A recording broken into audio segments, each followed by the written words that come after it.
à ceux qui nous rejoignent pour l'invité du jour. Ce soir, celui qui est à mes côtés est un patron de presse toulousain, candidat MoDem pour les dernières élections législatives dans la 4e circonscription de la Haute-Garonne. Après la nomination par François Bayrou comme tête de liste pour l'élection municipale à Toulouse de Jean-Luc Forget et le départ de la présidente du MoDem 31 sur la liste de Jean-Luc Moudingue, il a choisi de se lancer dans la course au Capitole. Alors a-t-il constitué sa liste? L'a-t-il déjà déposé en préfecture? Quel suffrage compte-t-il recueillir pour l'élection municipale à Toulouse? Comment perçoit-il la candidature MoDem de Jean-Luc Forget? Autant de questions que je vous propose de lui poser, puisqu'André Galigo est mon invité ce soir. Merci beaucoup d'être à mes côtés. Je posais tout un tas de questions en préambule. La première est évidente. Avez-vous ou non déjà déposé votre liste en préfecture? Je rappelle pour les téléspectateurs que vous avez jusqu'à jeudi soir pour le faire. Tout d'abord, je tiens à vous remercier de m'inviter dans cette belle émission. Tout simplement, la liste n'est pas encore déposée. Elle n'est pas déposée tout simplement parce que cette liste était prête depuis 3 semaines. Nous aurions pu le faire déjà la semaine dernière. Mais depuis quelques jours, il y a des pressions qui font qu'il y a eu quelques désistements, notamment entre dimanche et lundi. Nous comptions justement la présenter hier soir, puisque j'étais votre invité hier soir. Et ça n'a malheureusement pas pu se faire. Mais je pense qu'on pourra le faire au plus tard jeudi matin. Des pressions de quel type ? Vous savez, les pressions, je ne sais pas d'où elles viennent, mais en attendant, il y a des personnalités importantes qui nous avaient rejoints, qui étaient de tous bords, puisque c'est quand même une liste ouverte, c'est une liste apolitique, même si nous sommes quelque part une start-up de la politique, puisqu'on est là vraiment la plus petite liste avec aucun soutien particulier. Donc des personnes nous avaient rejoints parce que leur projet les intéressait. Notre projet, c'est un projet ouvert, c'est un projet pluriel, tout simplement parce que nous avons la conception et la volonté de penser et de croire et de savoir que la France Black Bomber, par exemple, n'est pas une France qui a été championne du monde uniquement en 1998, mais cette France Black Bomber était présente en 14-18, était présente en 39-45, mais elle était Black Bomber par le sang versé.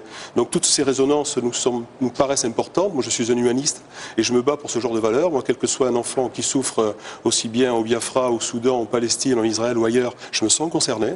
Mais je sais aussi qu'avant de se sentir concerné pour véritablement ces pays un peu éloignés de chez nous, on se doit aussi de penser à toutes les personnes, à tous les enfants, à toutes les souffrances qui sont à portée de main, qui sont à portée de chez nous, mais qui ne sont pas obligatoirement dans les quartiers que l'on dit déshérités, mais qui peuvent être aussi rue Alsace, rue de Metz ou ailleurs. Et c'est pour ça, c'est la volonté de notre liste. Pourquoi ces valeurs humanistes que vous mettez en avant ne sont plus aujourd'hui celles du MoDem? C'est ce que vous dites, puisque vous étiez vous-même candidat au MoDem, je le rappelais, pour les législatives. Vous avez décidé de quitter le MoDem pour monter cette liste. Pourquoi ? Non, c'est pas tout pareil. Non, je pense que le MoDem a ses valeurs. Moi, quelque part, je ne me suis pas reconnu dans ce MoDem nouveau, tout simplement parce que je faisais partie de ces personnes qui ont d'abord plébiscité la volonté qu'il y ait une élection de notre tête de liste au sein du mouvement. Ça n'a pas été le cas. Je rappelle que François Bayrou a nommé lui-même Jean-Luc Forget pour être le candidat de la ville de Toulouse. Vous étiez vous-même candidat à la candidature, d'ailleurs. J'étais moi-même candidat à la candidature, mais comme je me suis rendu compte assez rapidement que les dés étaient pipés, je me suis retiré. Ce qui m'a touché, c'est pas que François Bayrou prenne la décision d'élire et de désigner Jean-Luc Forget, qui est une personne remarquable, et je n'ai strictement rien contre Jean-Luc, au contraire. Mais ce que je n'ai pas apprécié, véritablement, moi qui suis un démocrate, c'est que cette décision ait été prise dès le mois d'août. Ça veut dire qu'on nous a fait croire qu'il y avait une certaine démocratie au MoDem, que ce n'était pas le cas, tout simplement. Donc, comme j'aviez déjà ce projet-là avec des amis depuis très longtemps, et la preuve, c'est que nous avons sorti un livre qui s'appelle Un Grenelle pour Toulouse. Tout à fait, que j'ai là, que je vais montrer à la caméra. Comme nous avions déjà ce projet depuis très longtemps, parce que nous avons aussi un concept ou une démarche. Vous savez aussi bien que moi que les Français sont conviés à période programmée à venir véritablement s'exprimer devant le pays pour tout simplement choisir un élu, choisir un programme, choisir un projet. C'est-à-dire que quelque part, dans des périodes bien programmées, bien fixes, on considère les Français comme des experts. Alors pourquoi chacun de nous ne pourrait pas être demain matin l'acteur plutôt que de subir tous les jours? Voilà quelque part notre schéma. Nous aujourd'hui on se bat véritablement pour mettre un peu plus au devant l'homme, la valeur, pour qu'il y ait véritablement dans Toulouse ou ailleurs un mieux vivre constant et garanti, c'est, me semble, le propre que l'on doit considérer et concerner à chacun de nos invités. Chacune des personnes, excusez-moi les administrés, j'ai besoin de boire peut-être un peu. Oui. Donc, et ça c'est un premier point, après redonner la dignité. Quand il y a la souffrance rue de Metz, je le disais tout à l'heure, mais ailleurs, est-ce qu'on sait par exemple que dans un autre domaine, mais à 20 km de Toulouse, il y a des fermes qui n'ont même pas l'eau potable? C'est pas possible. André Galigo, Voilà. vous venez de nous expliquer pourquoi vous avez quitté le MoDem. Est-ce que ça veut dire que vous comprenez qu'Elisabeth Husson-Barnier, qui était la présidente du MoDem 31, il fait la même chose en rejoignant la liste de Jean-Luc Moudingue, le candidat centriste, ici à Toulouse? Moi, je pense que je ne sais pas quel travail a fait Jean-Luc Forget. Est-ce que Jean-Luc Forget a appelé Elisabeth Husson ou pas? Je crois qu'Elisabeth Husson a fait son choix. Personnellement, Elisabeth Husson est mon amie, donc moi, je la soutiens dans sa démarche. clairement et très honnêtement, vous comptez avec votre liste, si vous la déposez, donc 100% pour Toulouse, c'est comme ça qu'elle s'appellera et qu'elle s'appelle, obtenir combien de voix au premier tour?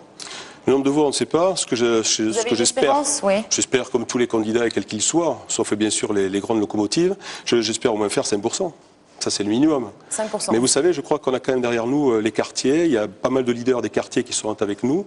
Et je crois qu'on peut faire beaucoup plus. Il y a beaucoup de listes et de candidats qui ont des électeurs dans les quartiers. Vous pensez pouvoir faire la différence? Vous savez, les candidats que nous avons, nous, ce sont des talents des quartiers. C'est-à-dire que ce sont des gens qui sont sortis des quartiers, comme moi d'ailleurs, j'ai grandi à Bagatelle. Ce sont des talents, ils sont médecins, ils sont avocats, ils sont docteurs, ils sont sociologues et autres. Ce sont de véritables talents. On a tendance à montrer à chaque fois qu'on en est dans un quartier uniquement que les gamins qui sont capables de brûler une poubelle ou casser un carreau. Je crois que ces gens-là, on n'en parle pas. Ces personnes, on n'en parle jamais. Et je crois que c'est l'occasion justement pour cette liste, et j'espère qu'on va pouvoir aller jusqu'au bout, véritablement, de démontrer cette différence. Après, vous savez, nous, comme je vous le disais en début d'interview, nous sommes une start-up, nous n'avons pas les moyens des autres. Nous n'avons pas encore commencé, nous n'avons pas de permanence, pas de choses. Non, on vient là avec une certaine foi. André Gallego, si vous arrivez à monter cette liste et si vous n'êtes pas présent au second tour de cette élection, appellerez-vous à voter pour Jean-Luc Forget? Non. Vous appellerez à voter pour qui? Je ne sais pas encore, mais pas pour Jean-Luc Forget. Très bien. Merci beaucoup en tout cas d'être venu sur ce plateau. Merci à tous de nous avoir suivis. À très vite sur TLT. Merci.